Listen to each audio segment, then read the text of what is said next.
ಮನುಷ್ಯ ಭಾವನಾತ್ಮಕ ಜೀವಿ. ಪ್ರೀತಿ ಪ್ರೇಮಕ್ಕಾಗಿ ಮನಸ್ಸು ತುಡಿಯುತ್ತದೆ. ನಮ್ಮನ್ನು ಪ್ರೀತಿಸುವವರಿಂದ ಮನಸ್ಸಿಗೆ ಹಿತವಾದ ಭಾವ ಉಂಟಾಗುತ್ತದೆ. ನಮ್ಮನ್ನು ತುಂಬ ಪ್ರೀತಿಸುತ್ತಾರೆ ಎಂದಾಗ ಸಾಮಾನ್ಯವಾಗಿ ನಮ್ಮ ಮನಸ್ಸು ಅವರತ್ತ ವಾಲುವುದು ಸಹಜ. ಎಷ್ಟೋ ಬಾರಿ ಚಲನಚಿತ್ರಗಳಲ್ಲಿ ಪ್ರೀತಿಯ ಸನ್ನಿವೇಶಗಳು, ಪ್ರೇಮಿಗಳ ಅವಿನಾಭಾವ ಸಂಬಂಧಗಳನ್ನು ನೋಡಿದಾಗ ಇದು ನಿಜವೇ, ನಿಜ ಜೀವನದಲ್ಲಿ ಇಂತಹ ಪ್ರೇಮಿಗಳಿರುತ್ತಾರೆ ಎಂಬ ಭಾವನೆ ಹುಟ್ಟುತ್ತದೆ. ಕೆಲವರಿಗೆ ಪ್ರೀತಿಯಲ್ಲಿ ನಂಬಿಕೆಯೇ ಇರುವುದಿಲ್ಲ. ಸಕಾರಾತ್ಮಕವಾಗಿ ಯೋಚಿಸುವವರಿಗೆ ಪ್ರೀತಿಯಲ್ಲಿ ಅಪಾರ ನಂಬಿಕೆ ಇರುತ್ತದೆ. ಅಷ್ಟೇ ಅಲ್ಲದೆ ಉತ್ತಮ ಸಂಗಾತಿಯೂ ಕೂಡ ಖಂಡಿತ ನಮಗಾಗಿ ಎಲ್ಲೋ ಇದ್ದೇ ಇರುತ್ತಾರೆ ಎಂದು ಕೂಡ ಅನಿಸುತ್ತದೆ. ಆದರೆ ದೊಡ್ಡ ಸಮಸ್ಯೆ ಎಂದರೆ ಅಂತಹ ನಿಜವಾದ ಪ್ರೀತಿಯನ್ನು ಪತ್ತೆ ಹಚ್ಚುವುದು ಹೇಗೆ ಎಂಬುದು. ಏಕೆಂದರೆ ವಾಸ್ತವದಲ್ಲಿ ಎಲ್ಲರದ್ದು ನಿಜವಾದ ಪ್ರೀತಿಯಾಗಿರುವುದಿಲ್ಲ. ಪವಿತ್ರವಾದ ಪ್ರೀತಿಯನ್ನು ಕಂಡುಹಿಡಿದುಕೊಳ್ಳುವುದು ಬಹಳ ಮುಖ್ಯ.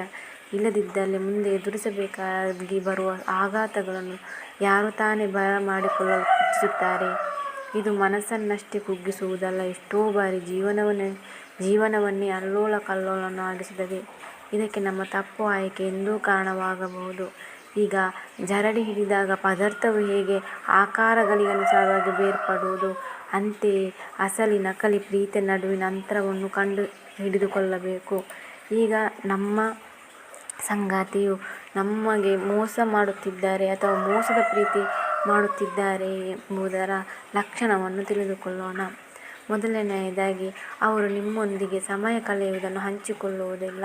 ನಿಮ್ಮ ಕಾಲ್ಸ್, ಮೆಸೇಜ್ ಅವಾಯ್ಡ್ ಮಾಡುತ್ತಾ ಇರುತ್ತಾರೆ. ಯಾವಾಗ ನೋಡಿದರೂ ನಿಮ್ಮ ಕಾಲಿಗೆ ಬ್ಯುಸಿ ಅಂತ ಎಕ್ಸ್ಕ್ಯೂಸ್ ಕೊಡೋಕೆ ಸ್ಟಾರ್ಟ್ ಮಾಡ್ತಾರೆ. ಇದು ಒಂದು ಮೋಸದ ಪ್ರೀತಿಯಾಗಿದೆ. ಇನ್ನೊಂದು, ನಿನ್ನೊಳಗಿನ ದುಃಖದಲ್ಲಿ ಆಸಕ್ತಿ ತೋರಿಸುವುದಿಲ್ಲ. ನೀವು ಯಾವಾಗಲೂ ಸ್ಯಾಡ್ ಆಗಿದ್ದಾಗ, ಅವರ ಜೊತೆ ನಿಮ್ಮ ದುಃಖವನ್ನು ಹೇಳಲಿಕ್ಕೆ ಹೊರಟಾಗ ಅವರು ನಿಮಗೆ ಯಾವುದೇ ಒಂದು ರೀತಿಯ ಇದು ತೋರಿಸದೆ ನಿಮ್ಮನ್ನು ಇಗ್ನೋರ್ ಮಾಡಲಿಕ್ಕೆ ಸ್ಟಾರ್ಟ್ ಮಾಡ್ತಾರೆ ಹೊರತು ನಿಮ್ಮ ದುಃಖದಲ್ಲಿ ಪಾಲ್ಗೊಳ್ಳಲಿಕ್ಕೆ ರೆಡಿ ಇರುವುದಿಲ್ಲ. ಯಾವಾಗ ನೋಡಿದರೂ ನಿಮ್ಮ ಹತ್ರ ಸ್ವೀಟಾಗಿ ಮಾತಾಡ್ತಾರೆ. ಇದನ್ನು ನೀವು ನೋಡಿಕೊಳ್ಳಿ. ಯಾರು ಯಾವಾಗಲೂ ಸ್ವೀಟಾಗಿ ಮಾತಾಡ್ತಾರಲ್ಲ ಅವರನ್ನು ನೀವು ನಂಬಲೇಬೇಡಿ. ಇನ್ನೊಂದು, ನಿಮ್ಮ ಪಾರ್ಟ್ನರ್ ನಿಮಗೆ ಮೋಸ ಮಾಡುವವಳಾಗಿದ್ದರೆ ಅಥವಾ ಆತ ಆಗಿದ್ದರೆ ನಿಮ್ಮ ಸಕ್ಸಸ್ಫುಲ್ ಲೈಫನ್ನು ಅವರು ಸಹಿಸಲು ಅನೇಬಲ್ ಆಗಿರುತ್ತಾರೆ. ನಿಮ್ಮ ಗ್ರೋ ಆಗುವುದನ್ನು ನೋಡಿ ಅವರು ಜೆಲ್ಲಸ್ ಆಗುತ್ತಾರೆ.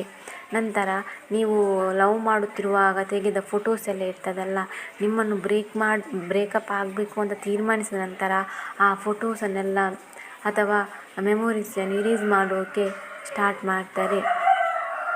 ಯಾವತ್ತೂ ಕೂಡ ತನ್ನ ಫ್ಯೂಚರ್ ಪ್ಲ್ಯಾನ್ಸ್ನಲ್ಲಿ ನಿಮ್ಮನ್ನು ಮೆನ್ಷನ್ ಮಾಡೋದೇ ಇಲ್ಲ. ಅವರು ಫ್ಯೂಚರ್ ಟಾಕ್ಸ್ನಿಂದಲೇ ನಿಮ್ಮನ್ನು ಕ್ಲಿಯರ್ ಮಾಡುತ್ತಾರೆ. ಹಾಗೆ ಬಿಟ್ಟು ಬಿಡಿ ಎಂದು ಸುಲಭವಾಗಿ ಹೇಳುತ್ತಾರೆ. ನೀವೀಗ ಯಾವುದಾದರೂ ಒಂದು ಸಮಸ್ಯೆ ಹೇಳಿದಾಗ ಅದಕ್ಕೆ ನಿಮಗೆ ಕಾಳಜಿ ತೋರಿಸದೆ ಅದು ಬಿಟ್ಟು ಬಿಡಿ ಎಂದು ಸುಲಭವಾಗಿ ಹೇಳುತ್ತಾರೆ. ಮತ್ತು ಇನ್ನೊಂದು ಏನೆಂದರೆ, ನಿಮ್ಮನ್ನು ನಿಜವಾಗಿ ಪ್ರೀತಿ ಮಾಡುವವನು ತನ್ನ ಮನೆಯಲ್ಲಾಗಲಿ ಎಲ್ಲರ ಎದುರು ನಿಮ್ಮನ್ನು ಇಂಟ್ರೊಡ್ಯೂಸ್ ಮಾಡುತ್ತಾನೆ. ಆದರೆ ಫೇಕ್ ಲವ್ ಇದೆಯಲ್ಲ, ಅವರು ಪಬ್ಲಿಕಲ್ಲಿ ನಿಮ್ಮನ್ನು ಇಂಟ್ರೊಡ್ಯೂಸ್ ಮಾಡುವುದಿಲ್ಲ. ಅವರ ತಂದೆ ತಾಯಿಗಾಗಲಿ ಅವರ ಫ್ಯಾಮಿಲಿಗಾಗಲಿ ಯಾರಿಗೂ ಕೂಡ ನಿಮ್ಮನ್ನು ಇಂಟ್ರೊಡ್ಯೂಸ್ ಮಾಡುವುದೇ ಇಲ್ಲ. ಇದೊಂದು ಫೇಕ್ ಲವ್ ಆಗಿದೆ. ಮತ್ತು ನಿಮ್ಮ ಡಿಸಿಷನ್ಗೆ ಇಂಪಾರ್ಟೆನ್ಸೇ ಕೊಡುವುದಿಲ್ಲ. ಮತ್ತು ಫೇಕ್ ಲವ್ನಲ್ಲಿ ಒಂದು ರೆಸ್ಪೆಕ್ಟ್ ಇಲ್ಲ. ಮತ್ತು ಫಿನಾನ್ಷಿಯಲ್ ಹೆಲ್ಪ್ ಬೇಕಾದಾಗ ಮಾತ್ರ ಕಾಂಟ್ಯಾಕ್ಟ್ ಮಾಡುತ್ತಾರೆ. ನೋಡಿ, ಕೆಲವರು ನಿಮ್ಮ ಜೊತೆ ಅದು ಬೇಕು ಇದು ಬೇಕು ಕೇಳ್ತಾರೆ. ನಿಮ್ಮ ಪಾಕೆಟಲ್ಲಿ ಮನಿ ಇದ್ದಾಗ ಮಾತ್ರ. ಫಿನಾನ್ಷಿಯಲ್ ಹೆಲ್ಪ್ ಬೇಕಾ ಅಂತ ನೀವು ಹೋದರೆ ನಿಮ್ಮನ್ನು ಅವಾಯ್ಡ್ ಮಾಡಲಿಕ್ಕೆ ಸ್ಟಾರ್ಟ್ ಮಾಡ್ತಾರೆ. ನಿಮಗೆ ಎಲ್ಲಿಯಾದರೂ ಅವರ ಟೈಮ್ ಬೇಕು, ನೀಡ್ ಟೈಮ್ನಲ್ಲಿ ಸಪೋರ್ಟ್ ಕೊಡುವುದಿಲ್ಲ. ಓವರ್ ಪೊಸೆಸಿವ್ನೆಸ್ ತೋರಿಸುತ್ತಾರೆ.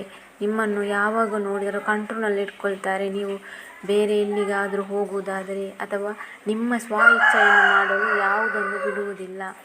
ಮತ್ತು ನೀವು ಈಗ ಒಂದು ಸಂಬಂಧದಲ್ಲಿ ಚಿಕ್ಕ ಪುಟ್ಟ ತಪ್ಪುಗಳಾಗುವುದು ಸಹಜ. ಆದರೆ ಅವರು ಫೇಕ್ ಲವರ್ಸ್ ಇದ್ದಾರಲ್ಲ, ಅವರು ಯಾವತ್ತೂ ಅವರ ತಪ್ಪನ್ನು ಒಪ್ಪುವುದೇ ಇಲ್ಲ. ನೀವು ಸ್ವಲ್ಪ ಚಿಕ್ಕ ತಪ್ಪು ಮಾಡಿದರೆ ಸಾಕು, ಅದನ್ನೇ ಒಂದು ದೊಡ್ಡ ರೀಸನ್ ಆಗಿ ತೆಗೆದುಕೊಂಡು ನಿಮ್ಮನ್ನು ಅವಾಯ್ಡ್ ಮಾಡಲಿಕ್ಕೆ ಸ್ಟಾರ್ಟ್ ಮಾಡ್ತಾರೆ. ಕೆಲವು ಫ್ರೆಂಡ್ಸ್ ಮುಂದೆ ಬೇರೆ ಜನರೊಂದಿಗೆ ಫ್ಲರ್ಟಿಂಗ್ ಮಾಡುತ್ತಾರೆ. ನೀವೀಗ ನಿಮ್ಮ ಯಾವುದೇ ಒಬ್ಬ ನಿಜವಾಗಿ ಪ್ರೀತಿಸುವ ವ್ಯಕ್ತಿಯು ತನ್ನ ಸಂಗಾತಿಯ ಕಾಳಜಿಯನ್ನು ವಹಿಸುವುದಲ್ಲದೆ ಯಾರ ಮುಂದೆಯೂ ಅವನನ್ನು ಇನ್ಸರ್ಟ್ ಮಾಡಲಿಕ್ಕೆ ಬಯಸುವುದಿಲ್ಲ. ಆದರೆ ಫೇಕ್ ಲವರ್ಸ್ ಇದ್ದಾರಲ್ಲ, ಅವರ ಫ್ರೆಂಡ್ಸ್ ಮುಂದೆಯೇ ಬೇರೆ ಜನರೊಂದಿಗೆ ಫ್ಲರ್ಟಿಂಗ್ ಮಾಡಲಿಕ್ಕೆ ಸ್ಟಾರ್ಟ್ ಮಾಡ್ತಾರೆ. ಮತ್ತು ಶುರುವಿಗೆ ನಿಮ್ಮ ಜೊತೆ ಎಷ್ಟು ಬೇಕಾದರೂ ಟೈಮ್ ಸ್ಪೆಂಡ್ ಮಾಡ್ತಾರೆ, ಮೆಸೇಜ್ ಮಾಡ್ತಾರೆ, ಕಾಲ್ ಮಾಡ್ತಾರೆ. ಆದರೆ ನಿಮ್ಮನ್ನು ಮೋಸ ಮಾಡಲಿಕ್ಕೆ ಸ್ಟಾರ್ಟ್ ಮಾಡಿದ ನಂತರ ಅವರು ನಿಮ್ಮ ಹತ್ರ ಮೊದಲಿನಂತೆ ಟೈಮ್ ಸ್ಪೆಂಡ್ ಮಾಡುವುದಿಲ್ಲ. ಲವ್ ಸ್ಟಾರ್ಟ್ ಆದ ಶುರುವಿನಲ್ಲಿ ನಿಮ್ಮ ಕಾಲ್ಸಿಗೆ ಮೆಸೇಜಿಗೆ ಕೂಡಲೇ ರಿಪ್ಲೈ ಕೊಡ್ತಾರೆ. ಆದರೆ ಹೋಗ್ತಾ ಹೋಗ್ತಾ ಹೋಗ್ತಾ ನಿಮ್ಮನ್ನು ಅವಾಯ್ಡ್ ಮಾಡಲಿಕ್ಕೆ ಸ್ಟಾರ್ಟ್ ಮಾಡ್ತಾರೆ. ನಿಮ್ಮ ಕಾಲಿಗೆ ರಿಪ್ಲೈ ಕೊಡುವುದಿಲ್ಲ, ಮೆಸೇಜಿಗೆ ರಿಪ್ಲೈ ಕೊಡುವುದಿಲ್ಲ. ಯಾವುದೇ ರಿಪ್ಲೈ ಕೊಟ್ಟರೂ ಲೇಟಾಗಿ ರೆಸ್ಪಾನ್ಸ್ ಮಾಡುತ್ತಾರೆ. ಮತ್ತು ನೀವು ನಿಮ್ಮ ಬಗ್ಗೆ, ನಿಮ್ಮ ಫ್ಯಾಮಿಲಿಯ ಬಗ್ಗೆ ಏನಾದರೂ ಹೇಳಿದರೆ ಅದನ್ನು ಡಿಸ್ರೆಸ್ಪೆಕ್ಟ್ ತೋರಿಸ್ತಾರೆ. ನಿಜವಾಗಿಯೂ ಲವ್ ಮಾಡುವವನು ನಿಮ್ಮ ಫ್ಯಾಮಿಲಿಯ ಬಗ್ಗೆ, ನಿಮ್ಮ ಬಗ್ಗೆ, ನಿಮ್ಮ ಫ್ಯೂಚರ್ ಪ್ಲ್ಯಾನ್ನ ಬಗ್ಗೆ ಎಲ್ಲ ವಿಷಯನೂ ತಿಳಿಯುತ್ತಾನೆ. ಯಾಕೆಂದರೆ ಅವನಿಗೆ ನಿಮ್ಮ ಸಂತೋಷ ಮುಖ್ಯ. ಆದರೆ ಫೇಕ್ ಲವ್ ಇದೆಯಲ್ಲ, ಆತ ನಿಮ್ಮ ಫ್ಯಾಮಿಲಿಯ ಬಗ್ಗೆ ಆಗಲಿ ನಿಮ್ಮ ಬಗ್ಗೆ ಆಗಲಿ ಯಾವುದೇ ಕೇರ್ ತಗೊಳ್ಳೋದಿಲ್ಲ. ಆದರೆ ಬೇಸರದ ಸಂಗತಿ ಏನೆಂದರೆ, ಕೆಲವರಿಗೆ ತನ್ನ ಸಂಗಾತಿ ಮೋಸ ಮಾಡುತ್ತಿದ್ದಾನೆ ಅಥವಾ ಮೋಸ ಮಾಡುತ್ತಿದ್ದಾಳೆ ಎಂದು ಗೊತ್ತಿದ್ದರೂ ನಮಗೆ ಎಷ್ಟೇ ವಯಸ್ಸಾದರೂ ಕೂಡ ನಾವು ದೊಡ್ಡ ತಪ್ಪು ಮಾಡ್ತೀವಿ. ಏನೆಂದರೆ ಪ್ರೀತಿಗಾಗಿ ಭಿಕ್ಷೆ ಬೇಡುವುದು.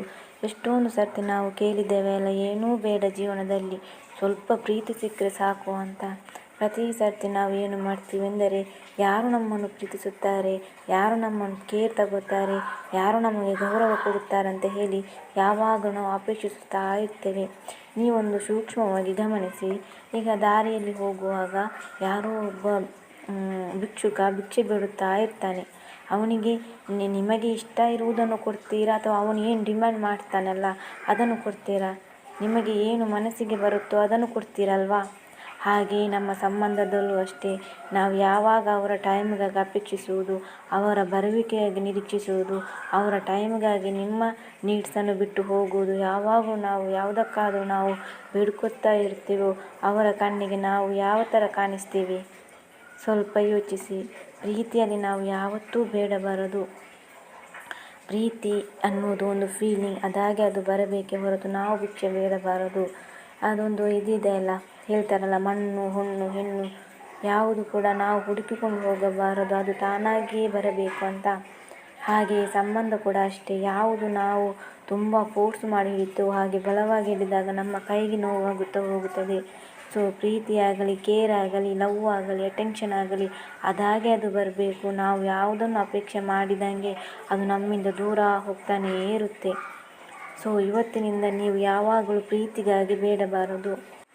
ಗಳಿಸಿಕೊಂಡ ಮೇಲೆ ಅರ್ಥ ಆಗುವುದು ಗೌರವ, ಉಳಿಸಿಕೊಂಡ ಮೇಲೆ ಅರ್ಥ ಆಗುವುದು ನಂಬಿಕೆ, ಕಳೆದುಕೊಂಡ ಮೇಲೆ ಅರ್ಥ ಆಗುವುದು ಪ್ರೀತಿ. ಸ್ನೇಹಿತರೆ, ಈ ವಿಡಿಯೋ ನಿಮಗೆಲ್ಲ ಇಷ್ಟವಾಗಿದೆ ಎಂದು ಭಾವಿಸುತ್ತೇನೆ.